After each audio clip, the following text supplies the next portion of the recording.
I will start with the language for virtual public meeting chairs. Um, Pursuant to recently adopted amendments to the Illinois Open Meetings Act included in Public Act 101-0640, public bodies may, in certain circumstances, hold entirely virtual public meetings without a quorum physically present in any one location. On March 17, 2020, Village President Lawrence R.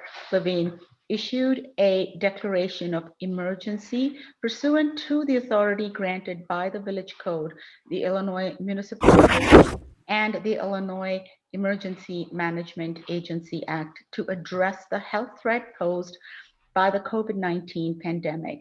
On June 15, 2020, President Levine executed a written determination that given the ongoing emergency associated with the COVID-19 pandemic, in-person meetings of the Board of Trustees are not practical or prudent.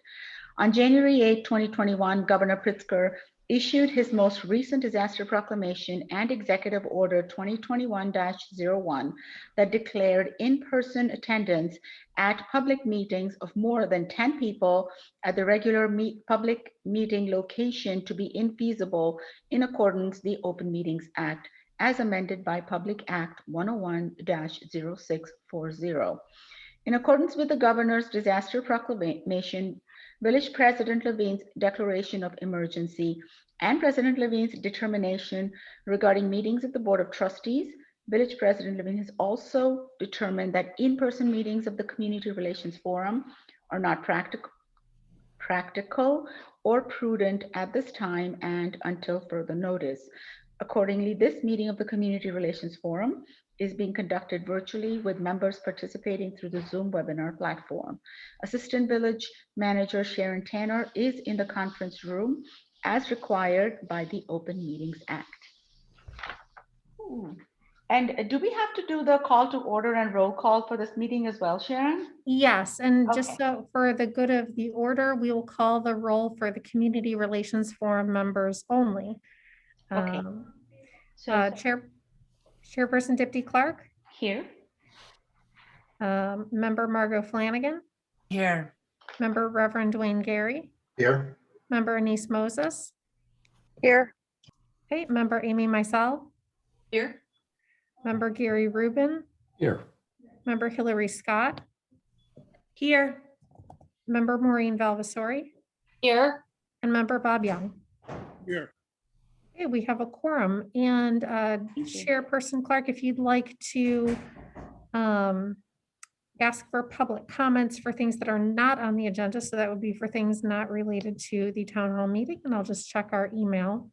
Okay, and was there anything that was not on the agenda? If there's a public comment or a member of the public would like to make a comment at this time for anything that is not on the agenda, they may do so at this time by either the raise hand button or *9 on the phone. And the village's public comment rules limit to 3 minutes. I don't see any hands raised, and there were no comments submitted by email. So I will say that we do not have any public comments right now. Before we move on, if I may, we've got several additional people who are signed in as panelists. If they're intended as speakers, that's perfectly fine. If they're not, I will change their role. So if I could just call off the names that I see, and if you're not a scheduled panelist, please just unmute yourself or hit your raise hand button and I will change your role. So Sam. Yes, I'm a panelist with Writers Theater. Okay, great. Bobby. Same. Okay, I see another Michael Halberstown, but I don't know who you actually are. I'm assuming you're from the Writers Theater team. It's just the one Michael Halberstown on my screen. That's the actual Michael Halberstown. Okay, yeah, perfect. Lori. Lori Elkin. She's signed on. Signed on. I am not a panelist. Okay, I'm going to change your role. Thanks Thank for letting me know. Sure.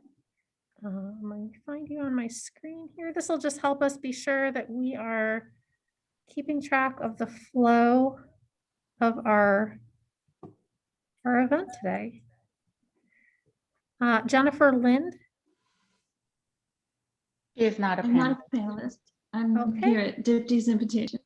Okay, super. I will change your role to attendee. That will keep you here to be engaged.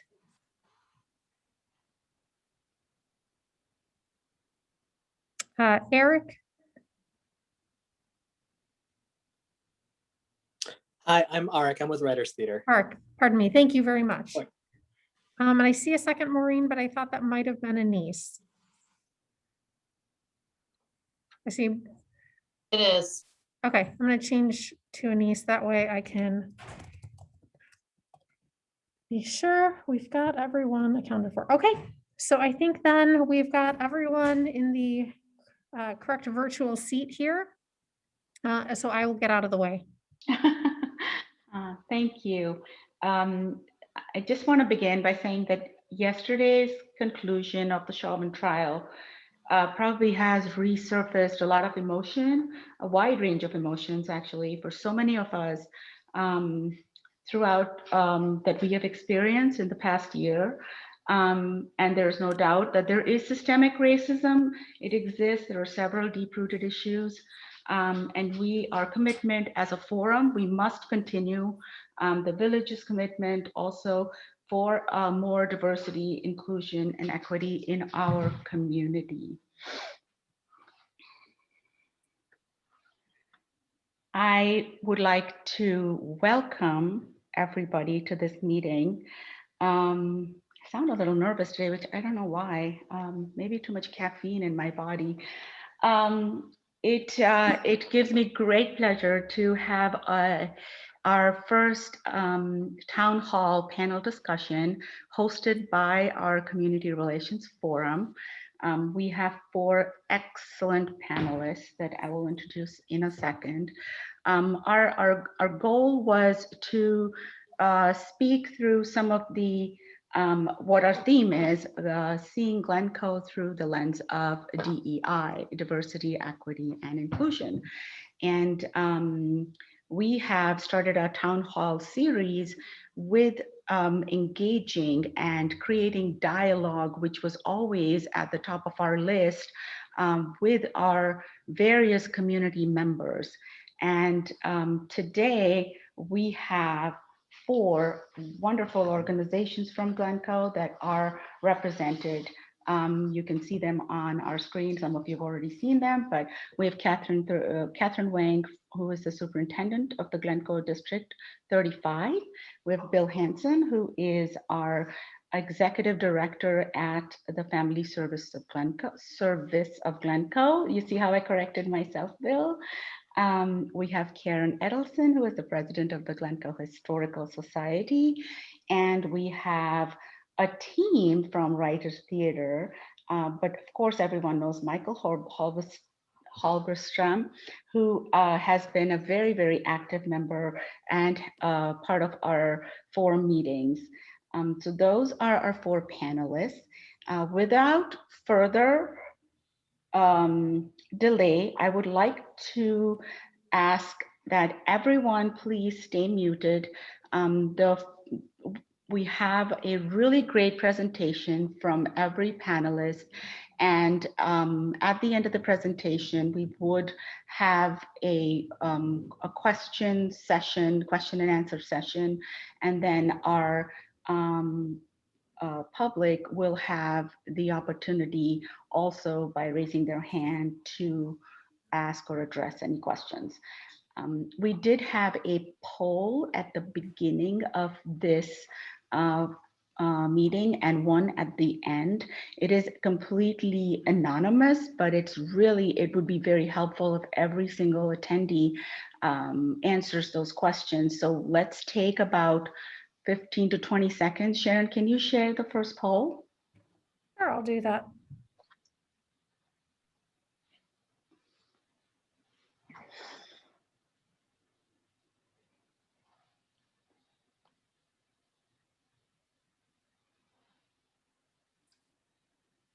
For those on video, okay, good. I do see responses coming in, so that tells me you can see the poll question.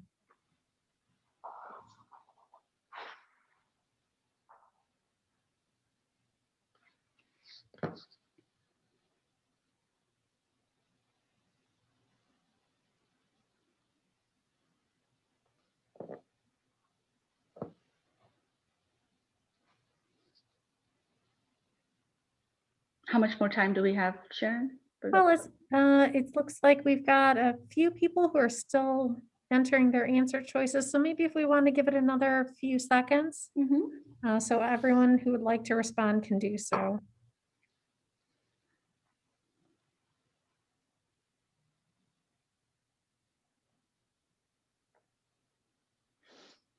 It looks like not everyone has responded, but if you're still mulling things over or you're not sure what you might respond, that's okay. We can leave this open, Dipti, or I can close the poll question. Do we have enough answers? Do we have a majority? 26 out of 32 have responded, so. Okay, yeah, I think that's great. Let's see the results.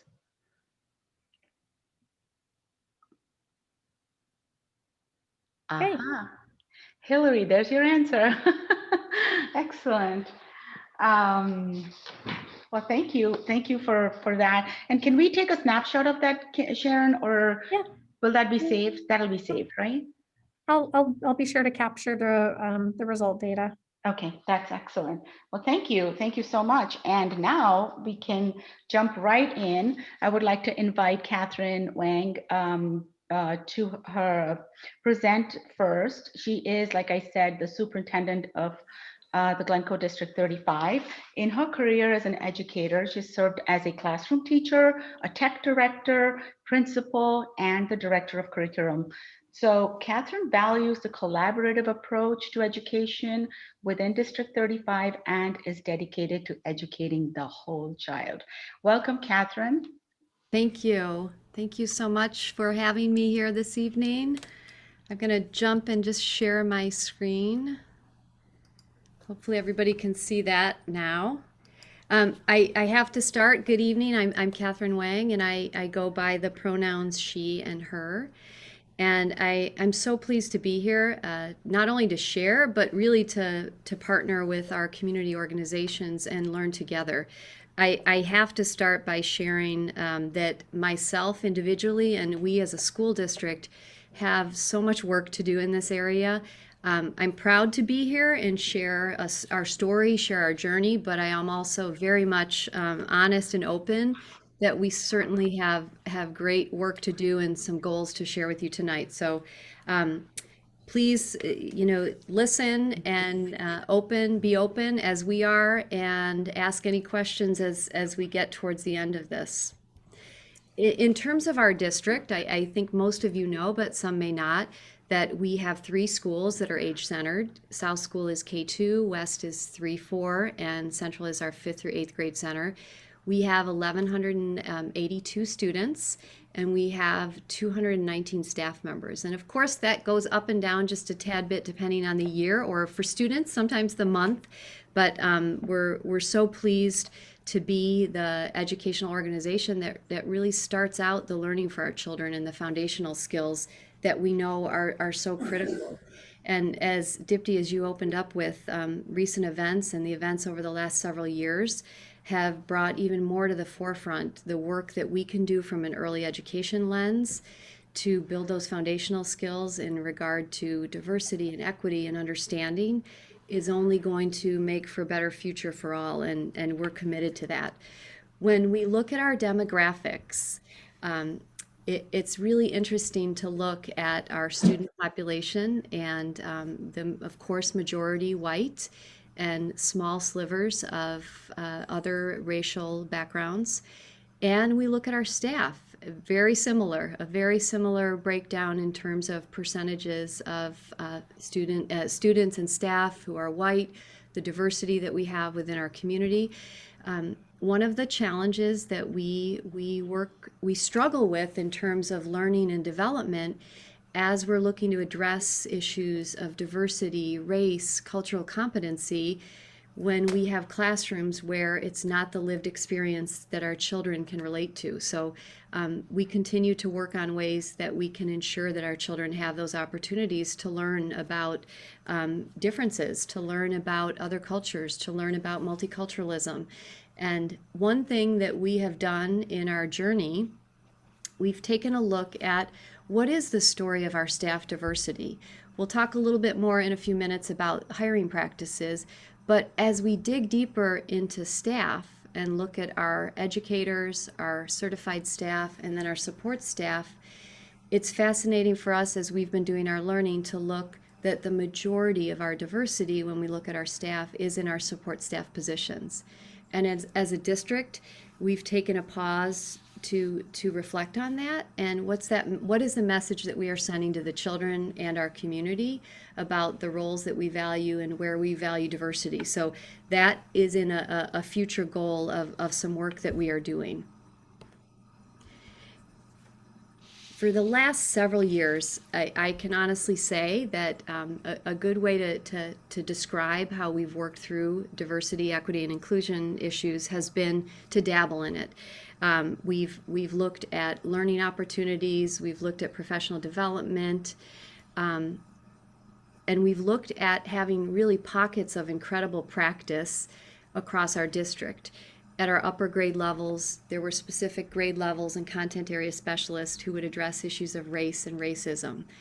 We couldn't step back and say that we were looking at that from that broad perspective of K-8, and we weren't looking at it intentionally in a systematic way. As we are moving forward now, we really have a commitment to looking at our current practices, our understanding by starting with our staff understanding the issues of diversity and equity, racism, how do we commit to being anti-racist, but also committing to hosting and having and developing skills for those very courageous conversations, those difficult conversations that our staff have dealt with, our children have dealt with, our families, we want to support our families to deal with as well. So that has caused us over the last year and a half to really take a pause and look at how do we intentionally, through the lens of DEI, look at our policies and our practices, look at the instructional resources that we are using with our children, not just at the upper grade levels to have those critical conversations, but what are we doing to build foundational skills all the way back to kindergarten. We're also looking at professional development. How are we intentionally building that, not for some staff, but for all staff, and a commitment to that. And the final piece is really that loop of home and school and community, and how are we fostering and strengthening and helping our parents to have skills and resources to have some of those challenging, difficult conversations. About the same time, about a year and a half ago, we started our strategic planning process. And through that process, we had focus groups with students, several with staff, community outreach, survey, input. A year ago is the last large community event that we had right before the pandemic closed down the schools. But in all of those areas, DEI emerged as a need. It most strongly emerged as a need actually from our teaching community and our staff members saying we need to work on this. And I'm proud to say that as we've put forth the focus areas with our Board of Education, deepening inclusion is a key area for us, one of 3 key areas for the district. And it, for us, is not just about inclusive practices from a learning special education lens. It is really about diversity, equity, inclusive practices, and asking us to use that lens in all that we do. It's about developing the skills and competencies of our children, our staff members, and also helping our children to have a range and a lens beyond this safe community of Glencoe into the world near and far from where we are, and we have a commitment to that. We pulled together an educator planning committee that has been working throughout this past year to define action steps to address those goals related to deepening inclusion. Through all of that, for us and as we're moving forward, there's a key question that we're asking. Is District 35 a place where all learners, families, and staff are embraced, valued equally, and served equitably? And we're being very honest about the fact that there's places where we can say yes, and there are places as we ask those questions that we have to say no. We really have some room for improvement. We are working through intentional and required professional development with Dr. Yvette Dubiel, who's a specialist in terms of equity work, diversity training and development, not only at the regional level, but state level and beyond. In fact, tomorrow is a school improvement half day for us in District 35, and all staff will be engaging in Equity 101 training and development with Dr. Dubiel. We are building on that, layers of understanding bias, microaggressions, and we're asking our staff to do their own personal self-assessment to consider where are you with your own competencies and understanding and the lens with which you're looking at challenges, learnings, understandings. We're also starting and launching with our staff tomorrow a 21-day racial equity habit building challenge, and giving our staff resources to do their own personal dive and development in their areas based on their self-assessment. We'll be providing multiple resources, whether it be text, video, podcasts, and an opportunity for staff to dig deeper in their own personal journey before we say, now you're out there and addressing all the needs and opportunities with our children. I'm also pleased to say this spring, we've just launched a professional learning community, a DEI professional learning community that is optional. We have 45 staff members who have joined us in this journey. In addition to the required professional development, this has staff members from all of our grade levels and ranges. Not only our education staff, but support staff are joining in this journey as well. And this is about an intentional opportunity for learning, a space to reflect, a safe space together to have difficult conversations about experiences they've had in the classroom, or experiences working in our schools, or experiences in the community with parents. We're asking the team members who are part of this to learn together with us, to be vulnerable, to represent their school and their team. And then this team will be developing monthly learning opportunities that we will be bringing back to each building for the 21-22 school year. We have a commitment to doing that monthly and looking at it from that developmental lens of what do we need at the K2 level, what do we need at the 3-4 level, and how can we best address what's needed 5, 6, and 7, 8. The next layer is really looking at how do we reflect and ensure intentional shifts are happening for our children. And there's a tremendous amount of work that we have to do around this. I just would like to share a few of the ways that we are starting this work and have some really quality instructional practices occurring and more work to be done. But literature is one area that has become and continues to be a key to providing the opportunity for diverse learning, multicultural learning, to allow our children to have perspective beyond what they might see in the District 35 classroom. And as we are looking at the resources that we're using K-8 in our classrooms, we're looking at, in our classrooms today, asking our teachers, and we'll be talking about this tomorrow, what do you have on your bookshelves? What stories are you using to teach critical concepts and themes and conversation? Who's represented in those stories? Who isn't? Who isn't represented? Whose voices are missing from this story? And how can we ensure that we diversify what we're using in our classrooms and what we have available to our teachers and children in our libraries? That's a work in progress. But we've already made some tremendous gains with that in terms of the tools that are being used, as well as the lens, again, that teachers are looking at and critically looking at resources when we bring new curricular resources into our classrooms.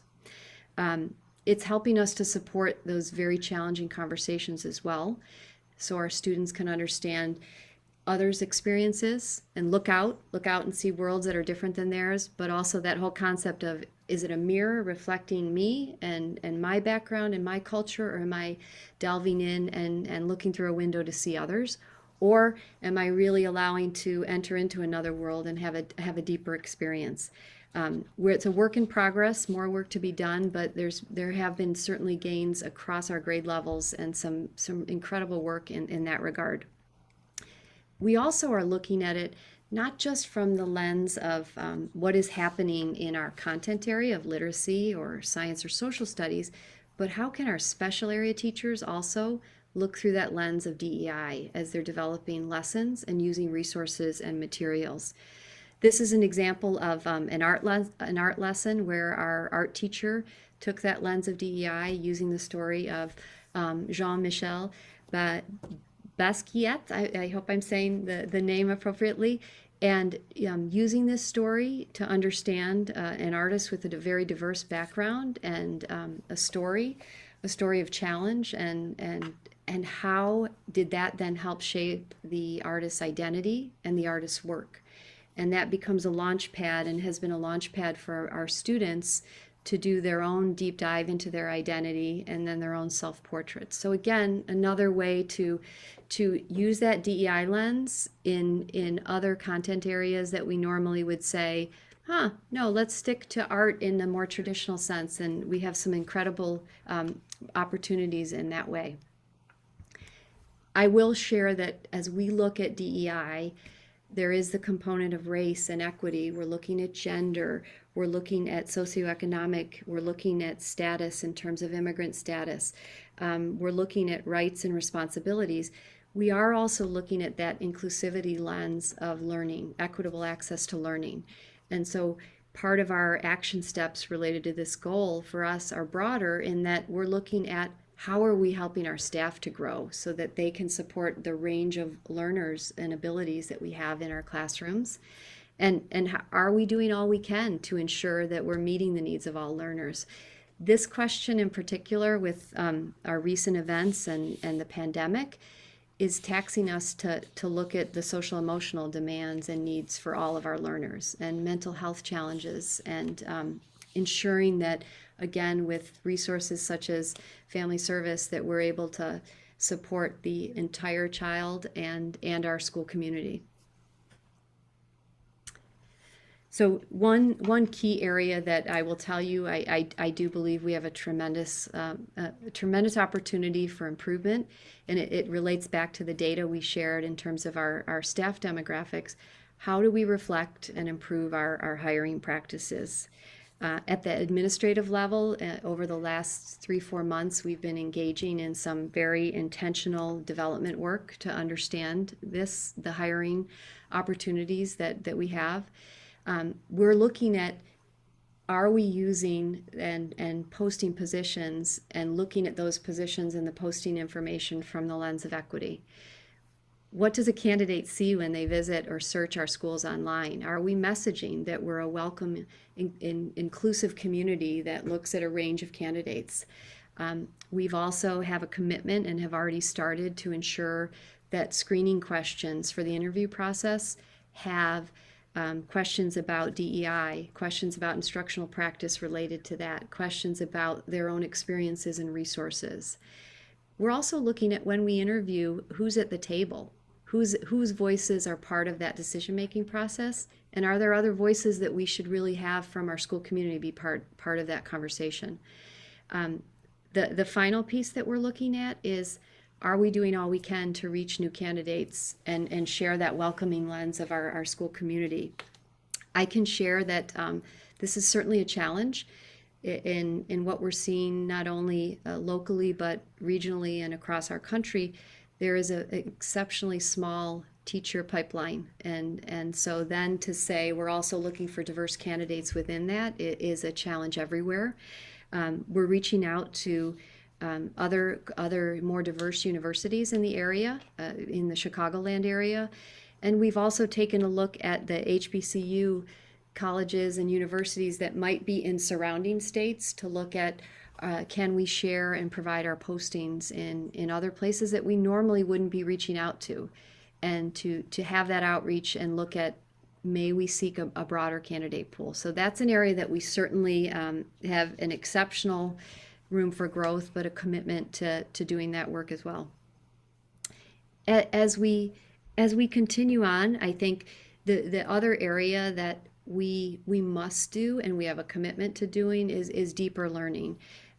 This year, our one book, one district was So You Want to Talk About Race. We've used that with our staff, and this spring we'll be launching the opportunity for a parent book talk to be facilitated using that tool. We're asking our teachers to dig deeper into other learning resources. Later in May, there's through an organization, there's a Anti-Bias Education in Action in the Early Years video, a movie that we'll be promoting within our education staff. And we have a commitment to continue those conversations and also consider how do we engage parents in that journey so our parents feel equipped to have conversations with their children in the home environment. So I will end back to where we started, that we have a commitment and an acknowledgement that we have many areas to improve and grow, but we have a commitment to doing that. We have a board that supports that, and a District 35 team of staff members who really are eager and willing and want to learn and grow to do a better job for the future of our community, but really the future of our world, and knowing that our children will be moving out into positions beyond Glencoe in the years ahead. So I will stop there and thank you for the opportunity. Wow, thank you, Catherine. I made some notes. That was really a lot of information, but really good information. So thank you for sharing. We will come back to you for questions. We just want to give our other panelists a chance to present. So I just want to let everyone know on the call to make notes of their questions as we're going along, because we want to first have our presentations done. So hopefully that's okay with everyone. So thank you, Catherine, and stay tuned because there might be questions coming your way after everyone has presented. Our next presenter is Bill Hanson. He has been a part of the Glencoe community since 2015 when he joined the Family Service of Glencoe as its executive director. Bill is a social worker bringing nearly 40 years of nonprofit human experience and leadership experience to FSG and our community. Prior to joining FSG, Bill spent most of his career in youth development, working in Chicago's underserved low-income communities to open doors for high-risk youth to education, life, and career opportunities. Bill, the floor is all yours. Well, let me get my screen up for a moment. Just bear with me, everyone, please.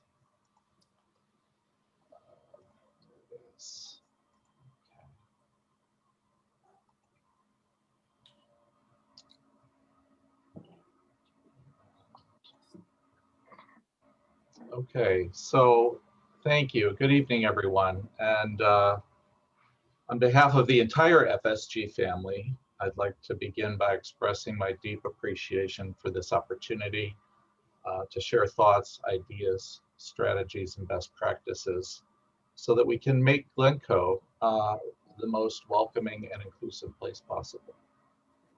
And I just want to say I'm honored and humbled to be a part of this discussion group, and I really thank you for that. So I'm trying to figure out where my, okay, there we go. So Family Service of Glencoe has been serving the Glencoe community since 1914, and this is our current mission statement, which has changed over the years. It's evolved to meet community needs. Our name has also evolved. Our name has changed in that 107 years. I think it's changed 4 times over that time period. And it was called Family Service of Glencoe before, and then it changed, and now it's back to Family Service of Glencoe. And it is really a struggle, I have to say, to get everyone to remember our name correctly. We're probably the only organization in Glencoe that doesn't start with the word Glencoe. So that's one of the burdens that we bear. So in 1914, a group of residents gathered to rally around a family that had lost its home in a devastating fire. and they raised money to provide support for this family in crisis. And that was the seed that grew into the organization as it is today. This act of compassion and kindness set the tone and has actually, I think, defined the work of the organization for the last 107 years. So I'm proud to be affiliated with an organization and community that cares so much for itself, and to be able to contribute in ways that are helpful and meaningful.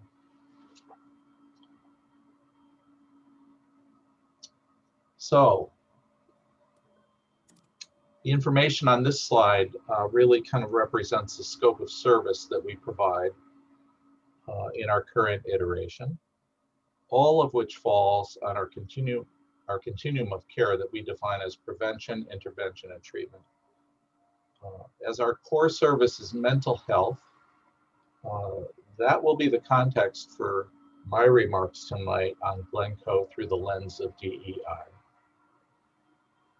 Mental health counseling and therapy, crisis intervention,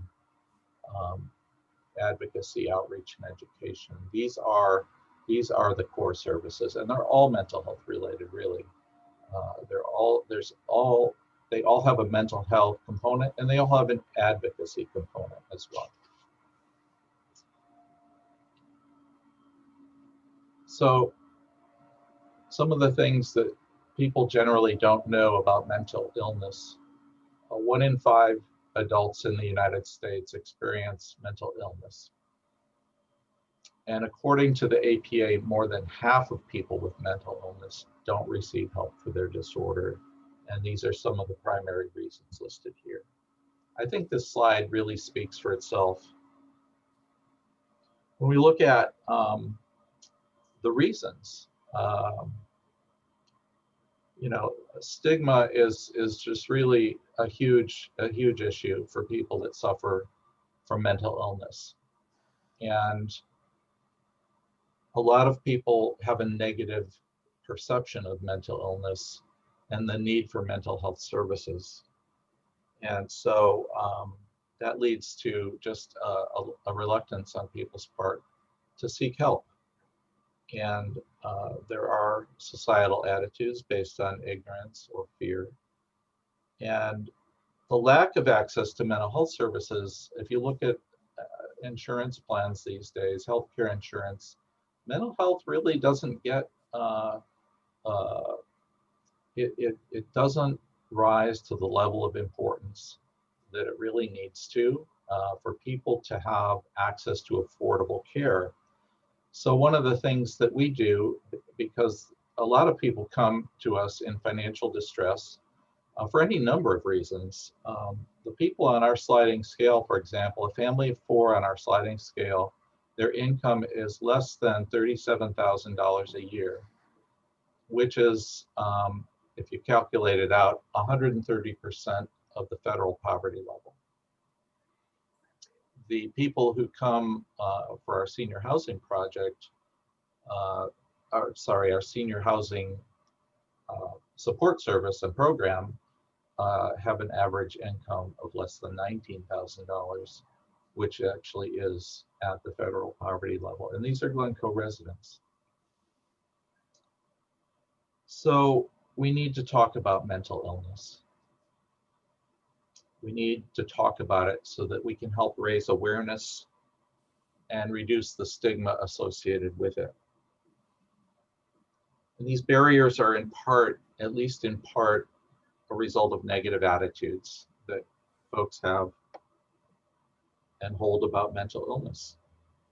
And like all biases and prejudices, they are rooted in ignorance, a lack of understanding perhaps, or fear.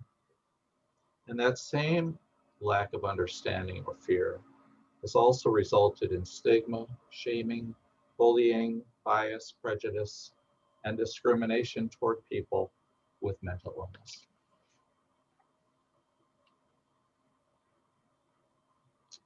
So how does Family Service of Glencoe work to promote diversity?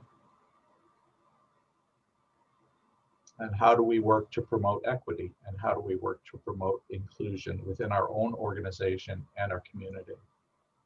So we actually, I'd like to consider each of these components separately, even though DEI is often referred to as one thing. They're actually three different things, and we talk about them that way. So diversity.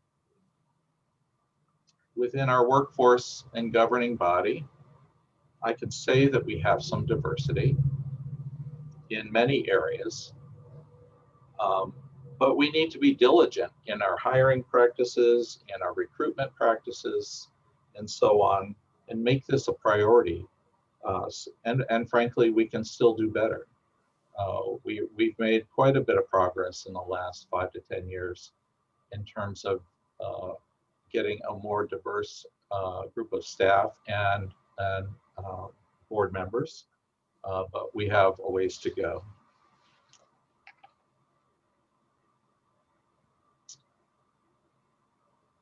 Equity. So for Family Service of Glencoe, it's about breaking down barriers to the access that we talked about. In these two key areas, it goes back to FSG's mission, and it goes back to the fact that we just saw about the millions of people who choose not, or who are experiencing a barrier to either asking for or receiving help. So the other stat, which I failed to highlight on the last slide, was more than half of the people with mental illness don't seek help. So it goes back to that. And Family Service of Glencoe works to break down the barriers to access. And we do it by providing subsidized care to everyone who lives or works in Glencoe without regard to any ability to pay. Cost will never be a barrier to service here. And we provide outreach and education, and we do that with a lot of community partners, which I'll talk more about in a moment. And this is our basic message. Everyone needs help from time to time, and it's okay to ask for it. And we set that, we provide that message through many different ways and examples, and I'll talk more about that in a moment also. So I want to emphasize too here the workforce inclusion, because many people don't know this about us, but we not only offer our services and our sliding scale to people who live here, but we also offer it to people who may not live here, but who work here. Because long time ago, the board of this organization decided that the workforce is an important part of the fabric of this community. And I will say this too, when you look at the diversity factor, it is true that we are a much more diverse community when we include the workforce, the people that work for the local businesses, for the village, for the school district, for private employers. Anyone who works here is eligible for our services. Inclusion. So we are a social work organization, which implies that we also operate according to the social work ethical principles, which values the diversity of human life. And so we welcome and work with all people without regard to any of these personal characteristics. And we stand with and walk alongside everyone who comes to us for help, regardless. So these are many of the areas where people have experienced bias or prejudice, and it's our commitment to work with everyone. So we don't discriminate because mental illness doesn't discriminate. I heard this best expressed at one of our fundraising events a few years back when the person who was presenting our program declared, "You don't choose mental illness. mental illness chooses you. And so no one has gone into life saying, oh, I want to be a person with bipolar disorder, or I want to be a depressed person. No one asks for this. And so part of our efforts at educating the community on mental illness is to make sure we get that point across.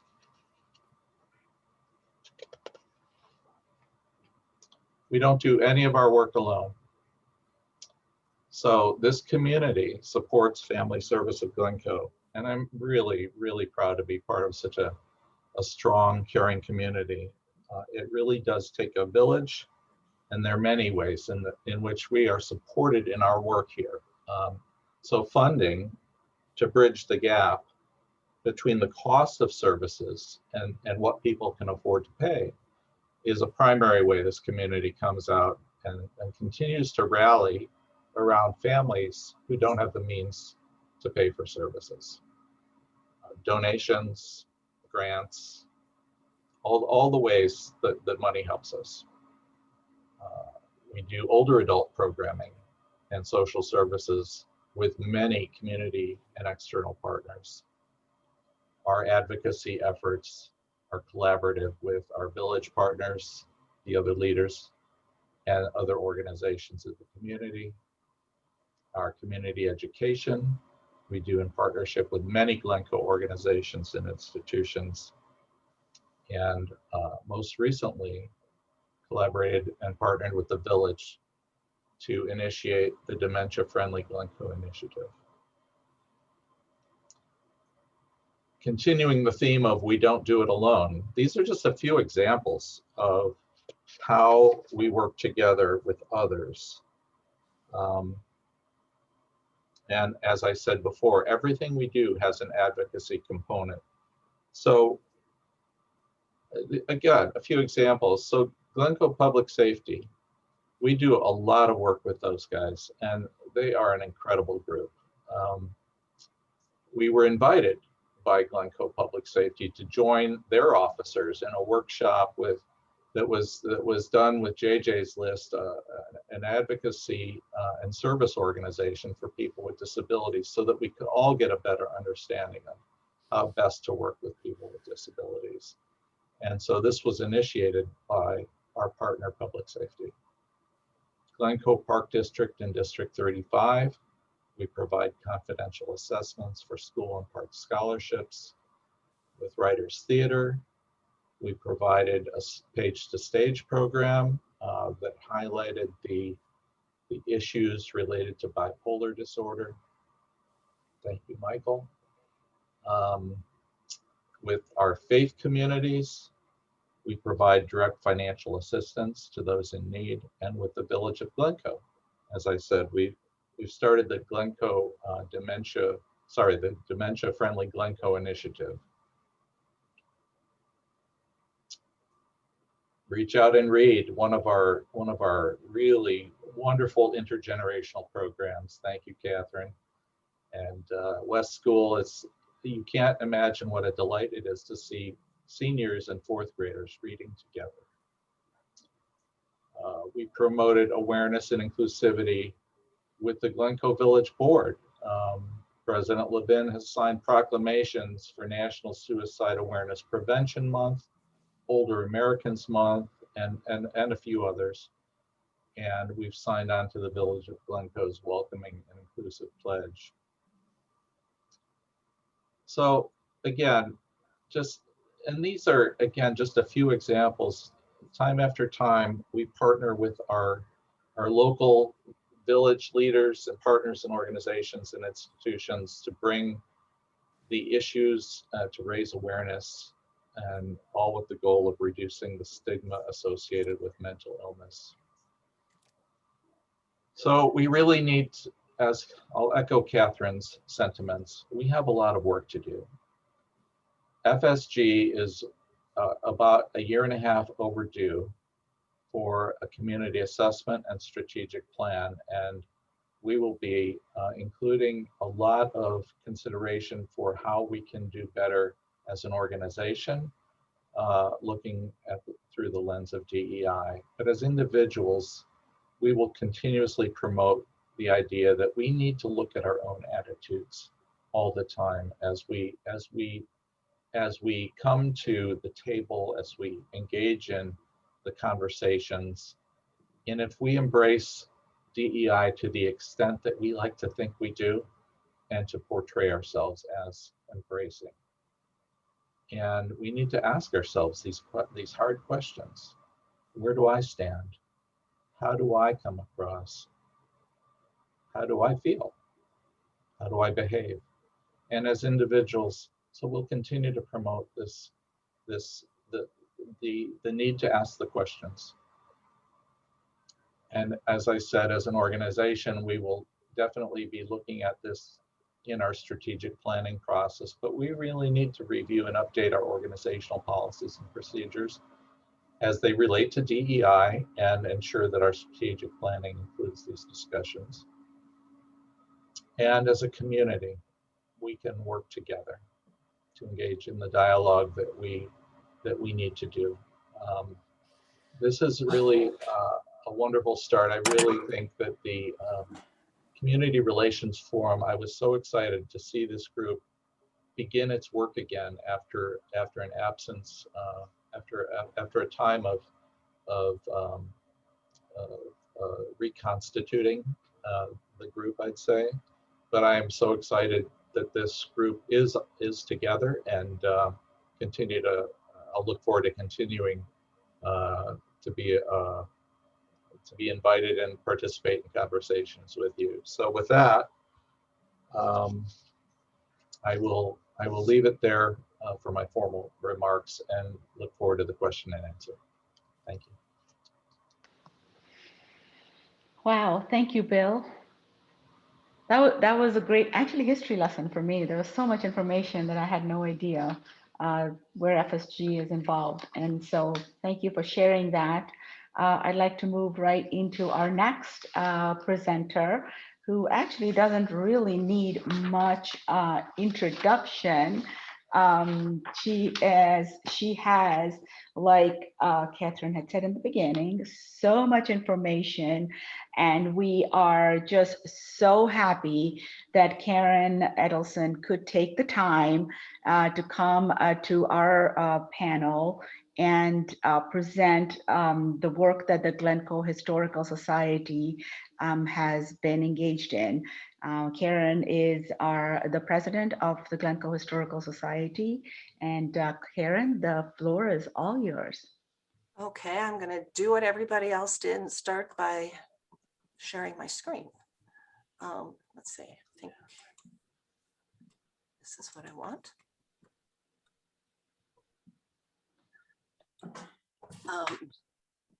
Oh, wait a minute. I've got to do this one.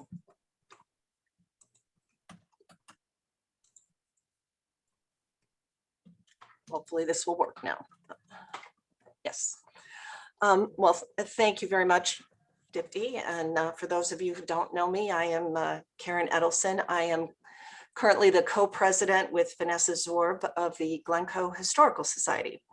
And I am very honored to be with you this evening to talk about how our organization has approached diversity, equity, and inclusion. In the almost 85 years since its birth in 1937, the GHS has grown from a few documents in 2 small file cabinets to a thriving museum campus that hosts exhibits, events, and a research center, all through the generous contributions of dedicated volunteers and community residents, and all consistent with our mission to promote an understanding of Glencoe's history and heritage by identifying and preserving objects, archives, and photographs. It is also consistent with our vision to be a vibrant, multi-generational resource, engaging the community in a variety of programs, exhibits, activities, and events at a state-of-the-art history and resource center. And for those of you who have never been to the 2nd floor of the 377 Park Museum, this is a photo of a portion of our research center, which houses our extensive collection of Glencoe historical documents and artifacts. although it generally does not look this clean. We also, years ago, defined our core values, which included the following. And in the interest of time, I'm not going to go through all of them, although I always loved the first one, always be Glencoe. Never knew exactly what it meant, but we always want to be Glencoe. For tonight's purposes, the main one we're interested in is number 7, foster and embrace diversity of cultures, gender, age, background, race, religion, and ability. And we want to do that in accordance with number 8 as we strive for excellence and professionalism in everything that we do. Throughout our organization's history, we have worked to preserve and promote an understanding of Glencoe's history. A unique part of that history is our community's diversity, and that diversity has been highlighted and featured in our programs and exhibits. We did our first Black History Month program back in February of 1989. And unfortunately, I do not have a photo from that program. Our approach has now changed, however, in deference to requests from our board members and members of our Black community who indicated to us that they prefer that we not schedule an event in February of each year, but instead celebrate our Black history throughout the entire year. This slide shows a program that was done in 2008, prior to that change, in conjunction with an exhibit that GHS did at the Glencoe Public Library. The program featured a panel discussion with longtime Black residents, Tricia Gregory, Leonard Thigpen, and our own board member, Lonnie Bearfield.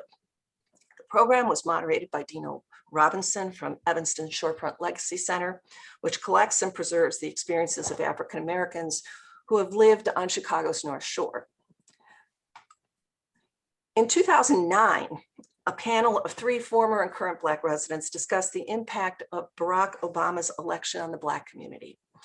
Our board member, Hildy Wheeler-Carter, who grew up in Glencoe and is now a realtor in the area, joined April Perella, who also grew up in Glencoe. April's father, Bill Hendricks, was a Black public safety officer who successfully sued the village for racial discrimination in awarding promotions. The third panel member was the Reverend Dr. John Halbert, who was then pastor of Glencoe's St. Paul AME Church.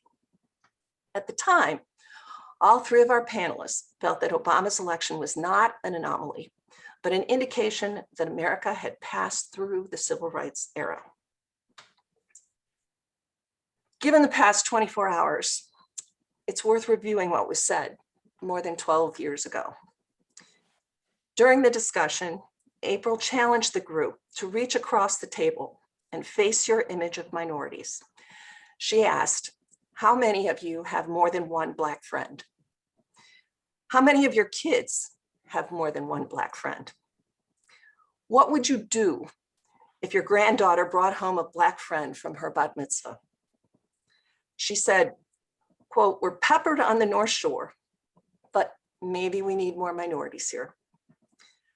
Black resident Leonard Thigpen agreed that racism may be unspoken, but it exists. He said, and I quote, we're all on the Titanic and we all go down together, steerage and first class alike. Reverend Halbert reminded everyone that, quote, the way to conquer your enemy is to make them your friend. April added, however, we have no enemies, just fear. Thigpen expressed fears about seeing people having their children get shot or attacked. This was 12 years ago.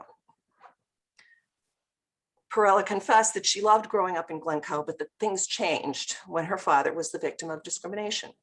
She said Glencoe has changed and she sees racial profiling here and in Highland Park. Hildy Carter told the group that for her, growing up in Glencoe was, quote, like living in Disneyland on crutches, unquote. GHS exhibits over the years have always highlighted the diverse aspects of our community. Examples include our first interactive Images of Glencoe exhibit in 2011, our special school exhibit that illustrated the manner in which Glencoe schools were fully integrated in the late 1880s, and our World War I Centennial exhibit in 2017 that highlighted the contributions of Glencoe's Black soldiers. There is no way in the brief time that I have to even begin to talk about the important, fascinating, often groundbreaking, and sometimes very troublesome stories of the people and events that have made our village what it is today. Although our museum has been closed since March of last year due to the pandemic, one aspect of our current museum exhibit can help me at least highlight some of those stories for you, and hopefully encourage you to come visit in a few months when it is safe for us to open and welcome visitors again. Our sesquicentennial exhibit includes the Glencoe Hall of Fame. It's a collection of 150 individuals whose lives and ideas impacted our community and the world at large during the 150-year history of the village. It includes men and women of all ages, races, religions, and backgrounds who shaped the worlds of business, government, science, the arts, and sports. They have helped to define the community that Glencoe has become today. It includes some of our founders and early leaders whose welcoming and inclusive personal philosophies undoubtedly helped create the ethnic and racial melting pot that was early Glencoe. General Charles Howard has a Civil War service record that is nothing short of extraordinary. He fought in and survived 67 battles in that war, including Bull Run, Antietam, Fredericksburg, Chancellorsville, and Gettysburg, among many others. He was selected by General Sherman to report directly to President Lincoln on the details of Sherman's victorious march to the sea. At the time, he was one of a few officers willing to accept command of an all-Black regiment. After the war, he worked with his brother, Congressional Award Medal of Honor winner Oliver O. Howard, at the Freedmen's Bureau, and traveled throughout the South, helping to establish schools and educational opportunities for the newly freed Black population. He helped his brother establish Howard University, and then he decided to settle in Glencoe. From his home on the corner of Hazel and Greenleaf, he brought his welcoming and inclusive philosophies to our village, and he devoted the last 30 years of his life to this community, serving not only as village president, but on numerous village committees, and also as the first president of the New Trier High School board. Many people ask why Glencoe has a Black population when other communities on the North Shore do not. Morton Culver, a white man, is one reason. A prominent attorney and village trustee in the late 1880s, Culver owned a substantial amount of property in South Glencoe, which he actively sold to Black families at affordable prices. One Black man who bought property from Culver was the Reverend Homer Wilson, a successful businessman who brought his family to Glencoe in 1884. He and his wife hosted a small but developing Black community for religious services their first year in town, and then they mortgaged their home to raise money to purchase the lot that is now the home of St. Paul AME Church. The early Glencoe community also included some extraordinary women leaders, like Grace Fuller. She was active in the Women's Library Club in the late 1800s and a member of the school board. She went on to become first an instructor in domestic science, which many of us might remember as home economics. And then she became dean at Michigan State Normal College, which is now Eastern Michigan University, from 1906 through 1914. She resigned as Dean of Women and accepted a new position, and this is a shocker, as the Women's Warden at the Illinois State Penitentiary in Joliet. She was tasked with revolutionizing the incarceration and rehabilitation of women prisoners.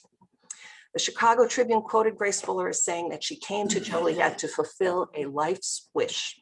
She immediately abolished the workshop where women prisoners had been making chairs and instituted household science classes with the idea of preparing all the women prisoners for a useful life when they were released.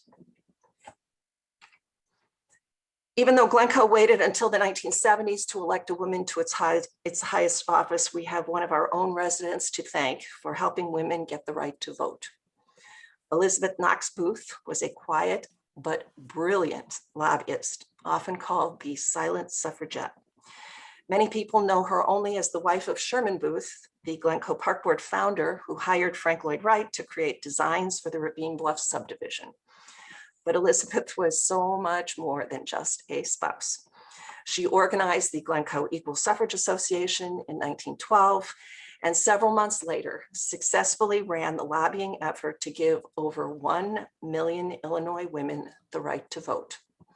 And this happened more than 7 years before women nationally won that right through the ratification of the 19th Amendment to the US Constitution.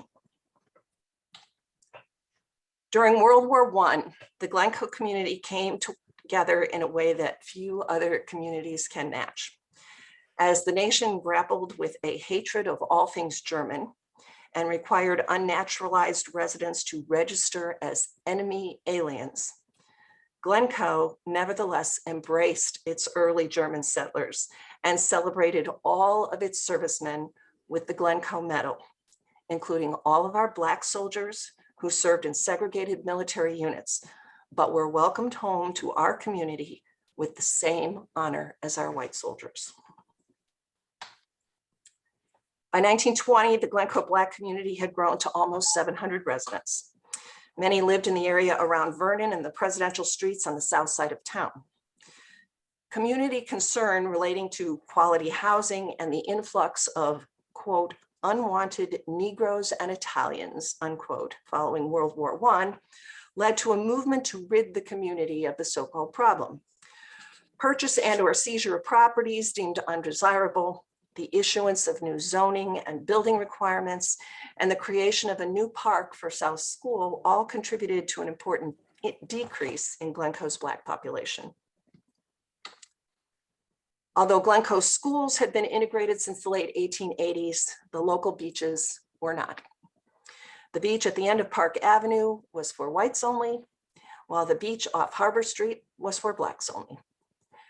That changed in 1942 when Glencoe resident A.L. Foster, who was also executive secretary of the Chicago Urban League, sued for the right to purchase a Park Avenue beach pass. The Park District waived a hearing and a permanent injunction was issued, opening the beach to all. Edith Shelton's service on the park board from 1941 through 1953 began a series of firsts for our Glencoe community. She was not only the first female commissioner, she was also the Park District's first female president and the person for whom Shelton Park is named.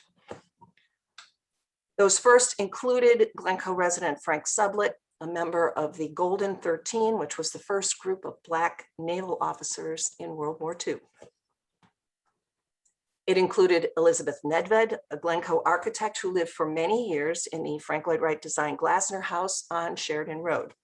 She was the first female member of the American Association of Architects.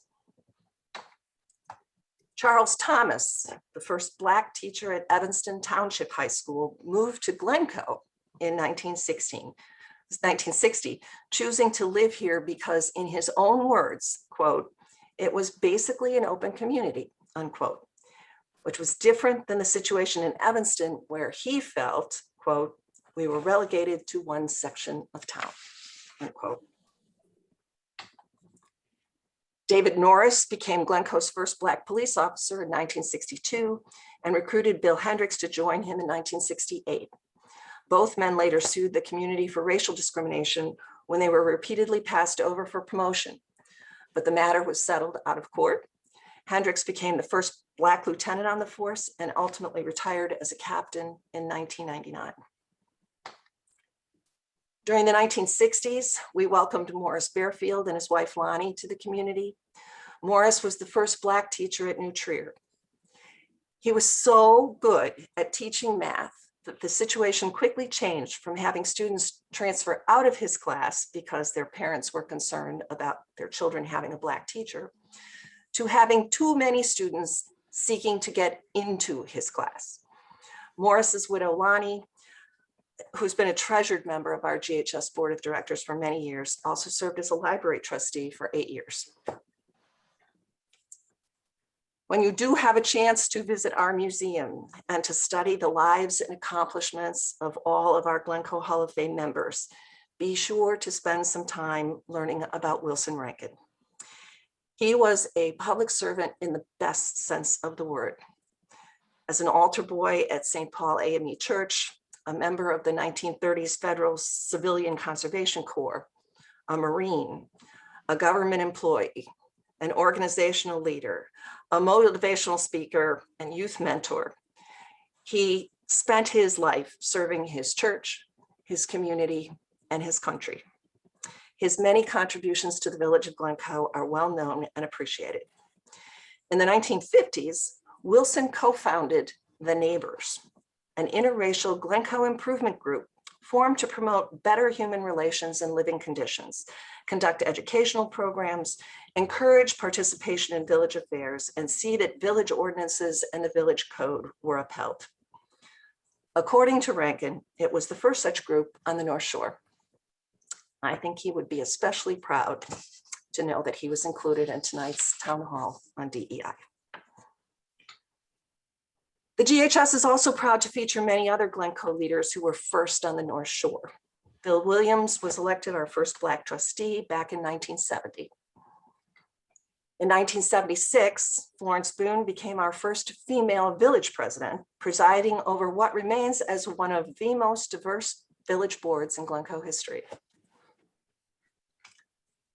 And following on the heels of our second female village president, Elizabeth Warren, in 1994, the community elected James Webb as our first Black president. You can read more about Jim in Bob Seidman's book, African Americans in Glencoe, The Little Migration. In the book, Webb explained why he decided to run for village president. I quote, "I actually waited until the last day that the caucus was accepting applications because I wasn't sure that I wanted to do it. As a matter of fact, I talked to both of my daughters. I talked to Frankie, that was his wife. And my reluctance was that I felt that I had already made a contribution to Glencoe. But it was my younger daughter who gave me a perspective that I hadn't thought of. She asked me if I felt there would ever be another African-American president of the village of Glencoe. And I said, I really don't know. I hadn't thought about it. She said, suppose there never is, and you passed up this opportunity. I said, you're right. And so I did it. I've run out of time and unfortunately have not been able to address many of the other diverse ethnic and religious groups which have experienced challenges in Glencoe, such as the Italian and Jewish communities. There are so many more people of all races, religions, and creeds that are included in our current exhibit and help define the community that Glencoe has become today. The work that they have done and that others continue to do epitomizes the values we all strive to achieve. We aren't perfect. We have fallen short many times, but the history of our community is that we keep trying, and we will continue to do so. It is the reason that GHS committed long ago to foster and embrace diversity of culture, gender, age, background, race, religion, and ability. We believe it's the reason that people live here. It is the reason that kids who grew up here keep coming back to raise their families here. And it is the reason that people keep returning to visit even after their families and friends are long gone. And it is the reason that we'll keep working at it until we get it right. Thanks very much. Wow, thank you, Karen, for that. That was, I think we probably need, I see some like hands together. We probably will need like another session just with Karen to get more information. We could do many sessions. That's why it's so hard to distill this down into just a few minutes, but I hope, Yeah, I hope but it gave we, people a sense. yes, you did, and a really good one, and really appreciative to take the time that you did, and the way you categorized it was very nice flow in the time span. So it really helped a lot. So thank you. And I'd like to jump right next into Writers Theater. Welcome to the conversation, Writers Theater team. As most of you know, the company was founded almost 30 years ago in the back of Books on Vernon, and has since expanded to become one of the most celebrated regional theaters in the country. The multiple award-winning institution was named by the Wall Street Journal's Terry Teachout as the best theater company in the nation. To introduce this team, of course, please welcome Michael Halberstown. Thank Michael, you, the floor Chairman is all Clark. yours. Thank you very much. And I'm very honored to be here. Thank you so much for your time and for your interest in this conversation and for inviting us to be a part of it. It's a great privilege, which I will speak about more. I'm Michael Halberstown, personal pronouns, he, him, his. I'm, for those of you who cannot see me or need audio description, I'm a white male in my mid-50s with salt and pepper hair. I'm wearing a black and white striped sweater, and I'm sitting in front of a cream wall with a very ugly piece of hotel art hanging on the wall of my hotel room. I'm the artistic director and founder, and not present, but throughout our work this evening, although auditing this evening, is our superb executive director, Kate LaPuma. In order of appearance, as we like to say in the theater, I would like to introduce Bobby Kennedy. Hi, yes, so I'm Bobby Kennedy. I'm the Director of New Work and Dramaturgy at Writers Theater with Michael. My pronouns are he, him, his. I'm a Caucasian male in my mid-30s with dark hair, wearing a collared shirt and blue cardigan. And next, I'm going to kick it over to Arik Beatty. Hi, I'm Arik Beatty. I'm the database administrator and technology manager, as well as the co-chair of the anti-racism working group at Writers Theater. My pronouns are he, him, his. I am a Hispanic male in my early 30s, wearing dark green rimmed glasses and a blue and white collared shirt. Behind me, there are black and white curtains with images of birds on them. And I will pass it along to Sam Aguilar. Hello, I'm Sam Aguilar. I'm the Audience Services Manager at Writers Theater and the co-chair of the Anti-Racism Working Group at Writers Theater. My pronouns are she, hers, and I'm a white female in my late 30s wearing a black shirt, and behind me there's a blue wall with some framed personal pictures and artwork on various shelves. Michael. Thank you very much, Sam. So the word privilege can be really hard to process for us. For instance, I founded this company 30 years ago with my own money, which I had precious little at the time. I worked 80 hours a week without rest or days off for several decades. So how then am I privileged?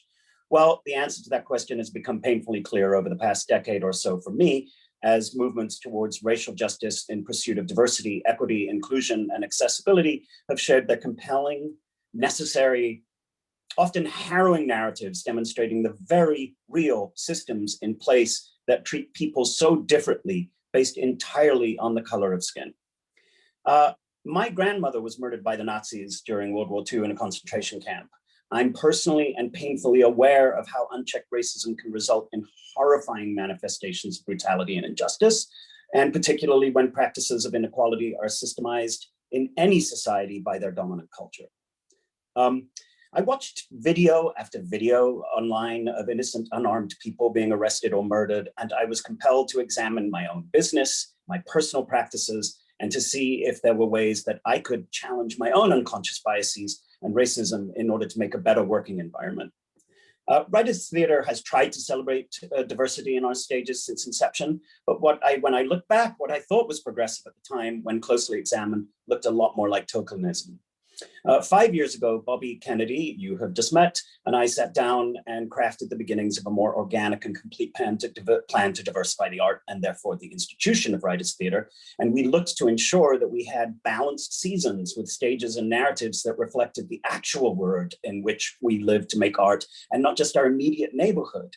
And yes, some of our subscribers were not happy, and neither were some of our artists.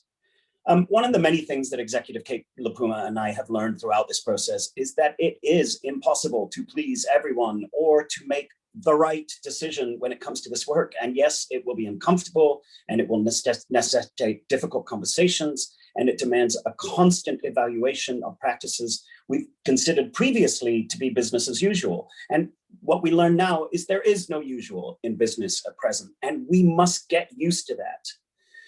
Theater is a narrative art form. The sharing of narratives can create empathic engagement, build bridges in order to connect seemingly impossible shores. It's also an artist's job to reflect the world, to hold the mirror as 'twere up to nature. These conversations around race, gender, identity, faith, sexuality, accountability, and agency are very much in the public consciousness, and it's our job to create accessible stories to give place to come and make your own minds up about the vital and essential conversations of the day. I'd like to pass it over now to Bobby. Thank you, Michael. My colleagues and I will now go through several initiatives that Writers has overtaken over the past few years and months to become a more diverse, equitable, and inclusive organization. A few years ago, the theater took steps to enhance its workplace policies and created a code of conduct through a collaborative process participated in by the entire staff. By democratizing this work, everyone had ownership over what would be affirmed as the culture and values of the organization, which included a statement that we were an anti-racist institution.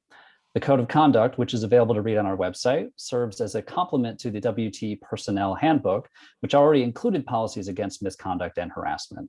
WT employees are required to annually review the personnel handbook and code of conduct and participate in a workplace conduct and anti-harassment training session. Next up is going to be Arik. Thanks, Bobby. I'm going to talk a little bit about Writers Theater's POC cohort. So with the momentum leading out of creating our code of conduct as a staff, a few of the Writers Theater staff members of color organized a formal cohort for Writers Theater staff who self-identified as people of color. Early on in our conversations, a few things became clear. We knew we wanted to include actors, directors, designers, and production crew while they were working with us on a given production. And we also wanted to establish some parameters for the purpose and the function of the group. Taking that into consideration, we crafted the following as a statement of purpose for the cohort. The POC cohort is a place for staff and artists of color to come discuss their experience working at Writers Theater. We have a space to share observations and reflect on how the institution can fulfill its value of being an anti-racist institution. So this was intentionally created to put the focus on supporting each other and providing a space where staff and artists of color could speak more openly about their experiences without the fear of someone denying their lived experience. And as none of us were being paid by Writers Theater to be EDI officers or work in our HR department, we didn't want that to be the primary focus of the group. However, we did acknowledge that some of these functions might still be helpful to us as well. For example, if a member of the group felt uncomfortable escalating an issue that occurred, they'd be able to sort of talk about it with the group, get some support, and if needed, the group could come, maybe a representative of the group could come to leadership or to whoever to say, hey, we as the POC cohort feel that X, Y, and Z is happening, and provide some safety in numbers or anonymity for the members in the group. And we also felt that being able to provide constructive feedback for the organization would help us benefit us as POC cohort members as well. In our pre-pandemic era, we had an invitation for artists to join the cohort conversations that was incorporated into our onboarding process at the beginning of our production rehearsal process. Today, the POC cohort continues in a virtual setting, although just with staff at this moment in time due to the limited nature of our programming. At Writers Theater has begun the process of crafting a more formal strategy around diversity, equity, accessibility, and inclusion. We wanted to make sure that the burden of this work was not on our staff members of color. So while we're keeping the cohort aware of the ongoing efforts and accepting feedback from that group, we've formed a separate staff-led initiative that Sam is going to talk about. Thanks, Arik. EDIA has been on the forefront of our minds for a number of years now. But the murder of George Floyd last year sparked a sense of urgency amongst our staff that could be felt in just about every corner of our institution, even though we were working remotely. From that spark, Arik and I, with the help of Kate LaPuma and Michael, established the Staff Anti-Racism Working Group, with the goal of finding a consultant to help us revamp our hiring and institutional policies to encourage more diversity in our staff and create a more inclusive and welcoming space for anyone that walks through our doors. Arik and I formed the group with one staff member from each of our 8 departments: artistic, administration, audience services, box office, advancement, education, facility/production, and marketing. We created a purpose statement together as a group to outline the scope of work we intended to commit to, which centered around the research and interview process of at least 2 to 3 EDIA consultants, and a commitment to work with the chosen consultant to set up staff trainings and recommend resources and training for our Board of Trustees. After our work with the consultant, the hope is to then establish a staff-led EDIA committee and define how to work collaboratively with the POC cohort that Arik described and the to be established women in theater and LGBTQIA cohorts. This committee will also hold the organization accountable for annual staff EDIA trainings in the future. Finding the right consultant was a 6-month process for us, and we wound up interviewing 5 consulting groups in all. We finally found the right company for the job last October when Michael and I both audited a partnership and belonging training with this very community relations forum led by Erica Walker of the Walker Thomas Group. Michael and I were both just so impressed with the content of Erica's training and how she delivered the lessons in a way that was inclusive for all and didn't other anybody. After a couple conversations with Erica, we decided to sign on, and last month we began our first phases of work with the Walker Thomas Group. We are now building initial surveys that will be sent out to a broad scope of our organization's stakeholders, as well as establishing segments for focus groups to be held in the coming weeks. Our general scope of work with the Walker Thomas Group will encompass initial surveys and focus groups to establish our baseline. And then from the information gathered in that research, the Walker Thomas Group will then develop training sessions for leadership, focusing on policymaking, hiring, and general best practices. And then training sessions for staff that will include de-escalation tactics, as well as training on how to engage in more inclusive discussions with our patron base, especially when we produce plays with controversial or difficult subject matter. This work will become particularly important as we rededicate ourselves to diversifying and broadening our patron base in the coming years. We believe that one of the best ways to see where an organization's values lie is to look at its budget. So moving into the future, we have committed to the continuation of investing in EDIA education and policymaking by establishing a permanent separate line in our budget for EDIA work as a way of holding ourselves accountable in years to come. Anecdotally, this budget item is just one of the many things we agreed with in an important open letter that was published and distributed in our industry last year that Bobby will discuss now. Thanks, Sam. Yeah, a couple weeks after George Floyd's murder last summer, over 300 Black, Indigenous, and people of color theater makers released a letter entitled "Dear White American Theater," in which they called attention to racism in the theater industry. A month later, they released a comprehensive list of demands for changes in the hiring, staffing, and workplace policies of theaters around the country. Here at Writers Theater, we take this document very seriously, and many of the artists whose work has been seen on our stages are signatories of the statement and the list of demands. So we've been working since it came out in last July, the list of demands, working through the document at the department head level, exploring and implementing an abundance of changes to our policies and procedures. Along with the code of conduct previously viewable on Writers Theater's website, we have added a statement of our dedication to equity, diversity, and inclusion, which will be updated to include new and current steps WT is taking to fulfill this promise. There's far too many to list now of the steps we're taking, and you can check it out on our website if you're so interested. But one I want to call attention to is that we have made a commitment to 50% representation of people of color on our stage across all disciplines, writing, directing, acting, design, etc. moving forward. And Michael's gonna wrap it up. Thank you, Bobby. The challenges that lie ahead are not insignificant. We are working to diversify our board and staff, neither of which will happen overnight. So we have to manage expectations when it comes to this important work, both within our institution and within the greater theatrical community. We are, as been discussed, continuing to explore the systems within our institution that might be stopping us from progressive action. We continue to self-evaluate, which I think is probably one of the most important aspects any organization can do on a regular basis, in a constant state of self-evaluation. And Chairman Clark, you asked us how we see making Glencoe a more inclusive community. We have somewhere around 60,000 ticket buyers over the course of a season. First impressions are essential. If we go to a restaurant and we don't feel welcome, we don't go back. If we travel to a community that doesn't make us feel welcome, then the same concern applies. People of color make up 50% of the Chicago metropolitan area. And in the very near future, I think white people will become a minority in the metropolitan area. And hence, I think the now shifting of the use of the word minority to marginalized individuals, which I think is a rather important distinction to start making.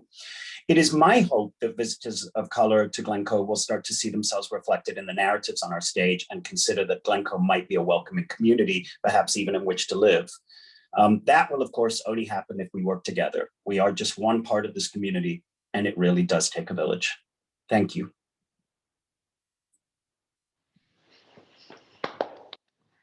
Thank you, Writers Theater team. That was incredible.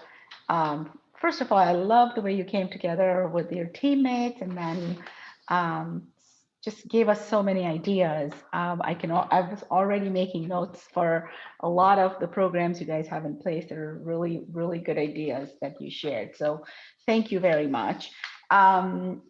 We are finished with all of our 4 panelists and their presentations. And while it is a lot to ingest and digest, I would still like to give some time for questions and ask. We actually have put together some questions from the forum. We had worked on certain questions. A lot of that might be addressed already in your presentations. But I was wondering if we can at least hit a couple of those questions. One specifically, like everything that was shared was great. It's great progress. Everything is really good. And Catherine, I'll start with you. Just what kind of a resistance have you experienced while expanding your approach, while talking about DEI? How was your response, your team's response, and how have you been able to overcome any obstacles, if there were any? Sure. I think the obstacles are many and remain as we continue to do this challenging work. From a staff perspective, we have not encountered resistance to learning and growing and doing this difficult work. And in fact, we have some of our staff members of more diverse backgrounds are the ones helping us to continue to look at what we're doing, our practices and our procedures, and continuing to be part of our solution of growth. I would tell you that we have some parents who feel that some of this work does not belong in the schools and it belongs in the homes, and we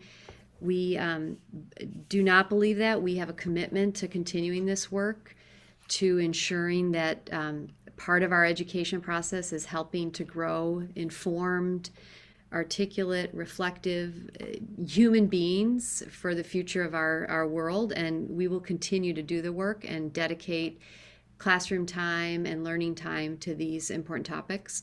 That we have a commitment to, but we've definitely had some pushback from some parents who feel that these are conversations and learnings that should happen in the home front. And I think the places where that has become more challenging is when the idea of politics or other comes into the conversation versus the concept of care and not tolerating hate and violence towards others, and keeping the focus on that lens.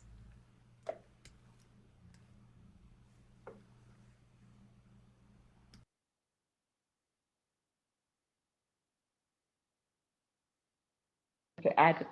Sorry, I was on mute. Up until last year, I was a parent at Central, and so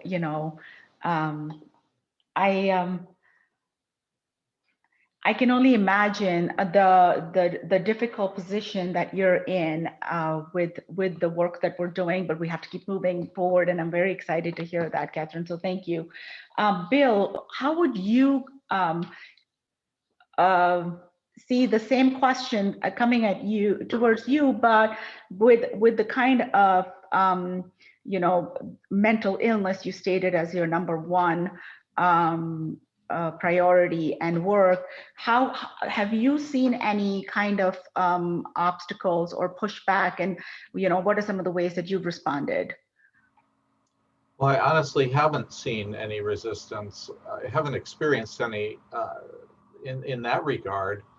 But when we try to, I'll say that there have been a few examples I can think of when we've tried to step outside of that arena, the mental health arena.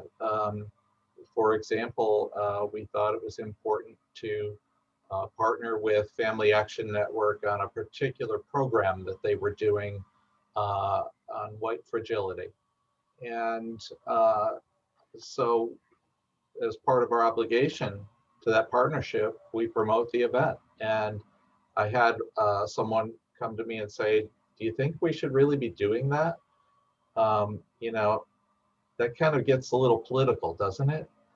And so I had to address that with that individual. And of course we sponsored the event, and of course we promoted it, because these are conversations that we need to have. So there have been a few little things like that that have come up, especially in times when we step outside of our normal arena of doing business, and we try to address things that are important for us to take a stand on. Great, thank you. Would any of the other panelists like to add or respond to that question as it would relate to you or your business? Just a general observation that human rights are not political. Human rights are basic and foundational.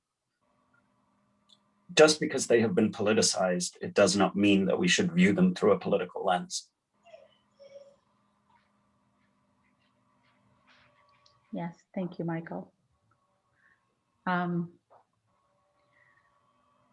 Well, we have one more question, and then we can ask our attendees if there are any and our other panel members.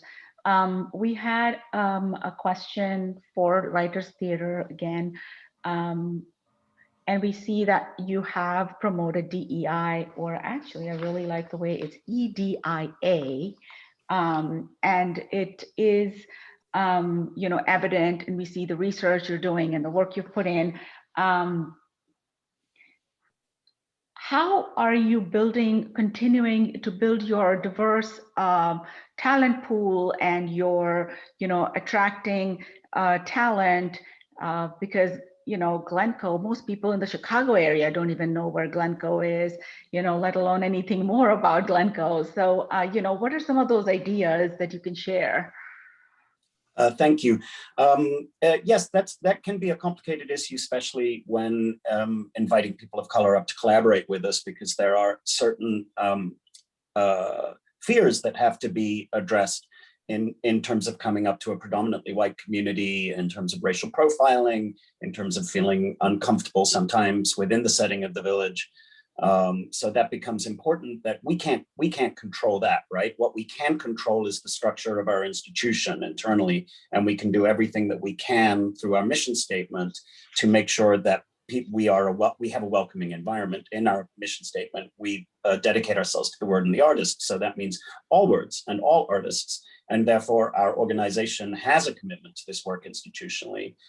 We're still in the early stages, so it's too soon really to evaluate the impact, except that our audience demographics are shifting.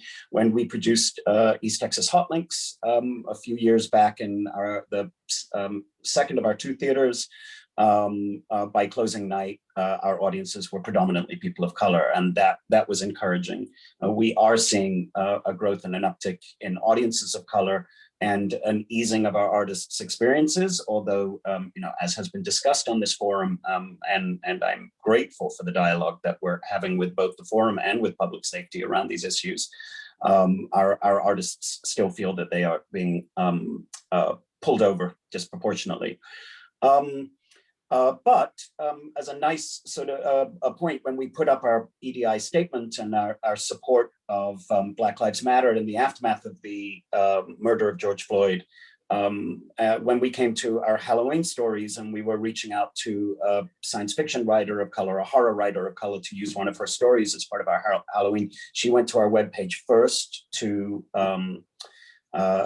see what how our values stood, and when she saw our DEIA statement, she was comfortable releasing the rights. So I think it is important to broadcast the work that you're doing if we want to open our arms to a more inclusive audience, a more inclusive base. We're not perfect. As I say, we can only control what happens in our doors, but we are excited to see the community engaging along these lines. And we can only imagine that your success is going to have an impact on our success and vice versa. And together, these initiatives that we all take will be able to change the entire village and perhaps the North Shore. So nicely said that it is a partnership and we do want to learn from each other. Mostly we're in the learning phase ourselves. So this is really, we've been toying with this idea of a town hall and a panel. And I'm so happy that we had such a wonderful first panel, and we cannot wait to have our next and our next and our next. So thank you. Those are the ones that I think we had. Amy, am I missing anything? I think we've covered what we had come together as a group. Sharon, how do we ask our attendees if anybody has any questions? Do we follow our regular comments section? What we can do is if a member of the public who's attending has a question for one of our panelists, you can hit the raise hand button, which is, I don't have that on my screen because I've got the host controls. Oh, yes, I do. It's in the bottom of your screen. You can hit the raise hand button. If you're dialed in by phone, you can press *9. I will acknowledge you and I will allow you to unmute yourself. We do ask that you be cognizant that there may be others who would like to ask questions. So if you have several questions, you can ask your question and then lower your hand and then jump back in line to ask another question. So the first hand I see is Kathy. So Kathy, you are able to unmute yourself now. Thank you. Hi, I'm Kathy. I live in Glencoe. I'm white and use she, her pronouns. I am wondering if Family Service has considered its board, and I believe that the board members, and I could be wrong, have a requirement to either raise or donate a certain amount of money. And given that Family Service of Glencoe serves everyone who works in Glencoe, I feel like that makes it seem more like sort of charity and sets up a different dynamic than I would want to see. And I wondered if you've considered opening your board to everybody who could use Family Service, and what decisions the board makes, and if that's one of the things you'll be looking at.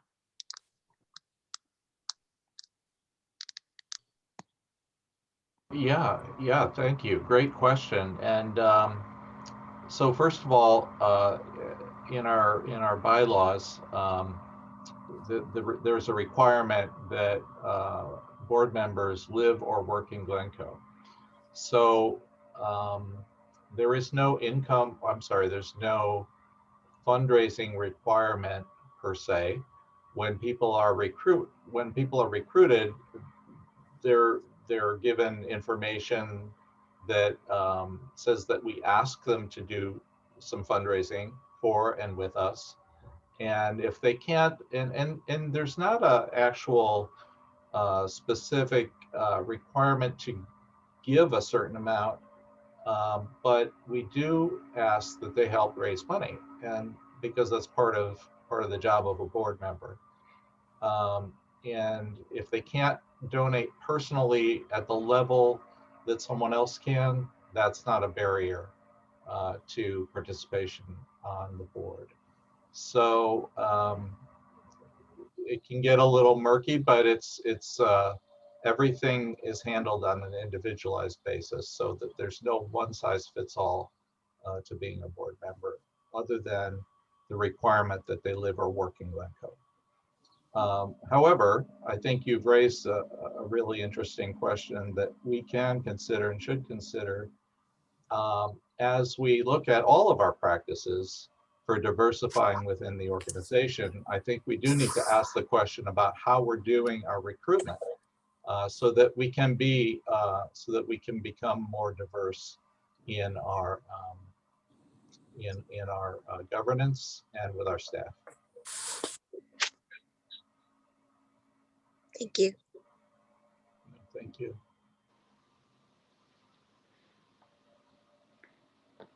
Do we have any other questions, comments? Even from our own panelists to each other, or our forum members to each other?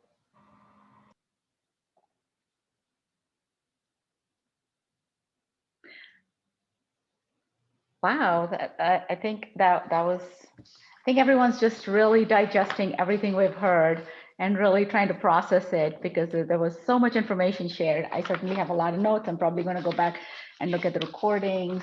We are a little bit over the time that we had kept aside for this, but it was all well worth it. Before we close, we have some other business that any of the forum members would like to discuss. I don't, but I would actually like to emphasize something that Michael said, and he said it very, very well. Because a couple of our panelists, when asked about what sort of resistance you've encountered and how did you deal with it, and we got candid answers that often referenced the word, or at least a couple times referenced the word politics. Not that they were using it, but that they were hearing it from others. That others were using that term to them. I'm not implying that our panelists were using the term. And Michael correctly noted that human rights, and he said it very nicely, are not political. And I just wanted to note that again as we finish this panel today, because of what this is all about. So, and I also want to thank all the panelists. I know you're about to do that, Dipti, but this was just amazing, just amazing. Thank you. Well noted. And you know what else that struck me that I learned today was the word minorities is now looked at so different, because was it Michael who shared the stat of more than 50% of the Chicago area is non-white. So how do we define minority? And I think I'm going to be very careful the next time I do say the word minorities. It's just something that I'm going to think. Somebody at our work had said she does not like it when everybody addresses, hey, you guys, how are you guys doing? And she realized how it must feel to other women alike. And so she has become very, very cognizant of the fact before she says anything, not to say, hey, you guys. And so that's another piece of knowledge that I acquired in just like the last 2 weeks. So every day is a learning experience. Some of you had great books that you shared. So we will definitely like to get some of that list and share it among our forum members so we can continue to educate ourselves And we hope to have more programs and some events that we can, as a village, participate in or lead based on some of the ideas that you've shared. So we're actually very excited about some of that as well. So appreciate all of your time. Thank you very much. Appreciate our board members' time as well. Thank you very much for helping and put this thing together. It's we have a really great group of people. Sharon, always thank you to you for always bringing it together in the end. Magically, it always happens. So thank you very much. Chair Clark, yes. What about the second poll? Oh, the second poll. Oh, of course, the second poll. Thank you. I was running ahead of myself. Yes, please. We have less attendees, but let's just get the second poll out if we can, Sharon. Sure. And maybe even the panelists. Can the panelists? Panelists can vote. Yes. Okay. Hang on. I got to figure out how to change my polling question. There we go. Okay. Now you should see the second polling question.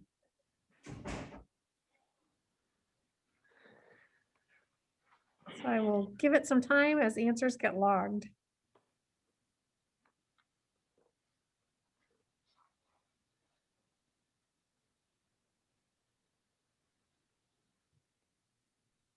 I hope we get about 35 answers. We're about halfway there.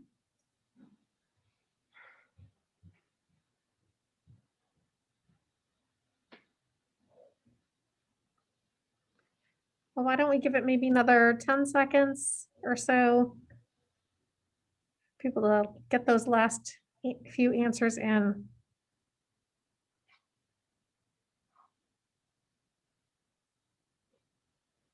Okay, I haven't seen any more answers come in, so I will end the poll.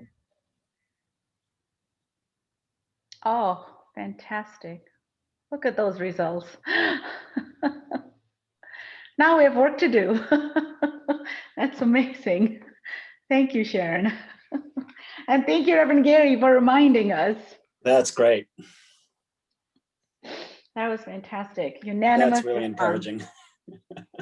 Yes. We do have to go through a couple of things before we adjourn the meeting. So Sharon, were there any public comments submitted by email during the meeting? No. Okay, just confirming our next meeting date and time would be May the 5th, 5 p.m. Mm-hmm. Okay, that's correct. Great. Well, thank you to all the panelists and everybody. May I please have a motion to adjourn? So moved. Second. Okay. May I have a roll call vote? Chairperson Clark. Yes. Member Flanagan. Yes. Member Garrett. Member Reverend Gary. We always Yes. get confused. Yes. You good? You good? Member Moses. Yes. Member Mysell. Yes. Member Rubin. Yes. Member Scott. Yes. Member Valvasori. Yes. Member Young. You're on mute, Bob. Bob, you're on mute.